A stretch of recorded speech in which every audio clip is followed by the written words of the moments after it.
Assalamualaikum teman-teman. Kembali lagi dengan Aisyah dalam petualangan seru mengenal hewan-hewan yang disebut dalam Al-Quran. Hari ini kita akan bertemu 5 hewan unik yang punya kisah luar biasa. Siap? Kita akan bertemu dengan lalat, kuda, kambing, katak, dan ular.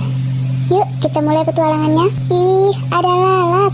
Teman-teman tahu nggak? Lalat juga disebut dalam Al-Quran loh. Dalam surah Al-Hajj ayat 73, Allah mengatakan, sesungguhnya yang kamu seru selain Allah tidak akan sanggup menciptakan seekor lalat pun, walaupun mereka bersatu untuk menciptakannya. Kecil ya, tapi lalat jadi contoh bahwa manusia dan berhala pun tidak bisa menciptakan makhluk sekecil ini.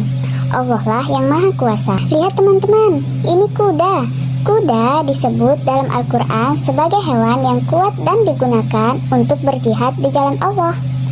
Dalam surah Al-Adiyat, Allah bersumpah dengan kuda yang berlari kencang dan memercikan api dari kuku-kukunya. Kuda mengajarkan kita tentang keberanian, kecepatan, dan semangat juang. Hai kambing lucu. Teman-teman, kambing juga disebut dalam kisah Habil dan Qabil. Habil mempersembahkan kambing terbaik sebagai bentuk ibadah. Kambing juga hewan yang disyariatkan untuk kurban. Kita belajar dari kisah ini bahwa Allah menerima persembahan yang dilakukan dengan hati ikhlas. Apa kalian pernah melihat kambing saat Idul Adha? Cit, krok krok, krok krok. Ada suara katak nih, teman-teman. Katak disebut dalam kisah Nabi Musa loh. Saat Fir'aun menolak ajaran Nabi Musa, Allah menurunkan katak sebagai salah satu azab.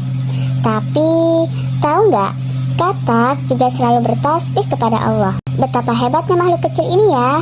Kita juga harus rajin berzikir seperti katak. Wah, lihat, tongkat itu berubah jadi ular. Teman-teman, ini kisah Nabi Musa lagi. Dalam surah An-Naml dan surah Al-A'raf, tongkat Nabi Musa berubah menjadi ular yang menelan sihir para penyihir Fir'aun. Ini bukti bahwa mukjizat Allah itu nyata. Kita tidak boleh takut jika kita berada di pihak yang benar. Hari ini kita belajar banyak dari hewan-hewan kecil dan besar. Ada lalat yang mengingatkan kita akan kelemahan manusia. Kuda yang tangguh, kambing yang ikhlas, katak yang taat, dan ular yang membawa mukjizat. Mana hewan favoritmu hari ini? Tulis di komentar ya. Sampai jumpa di seri selanjutnya. Wassalamualaikum warahmatullahi wabarakatuh.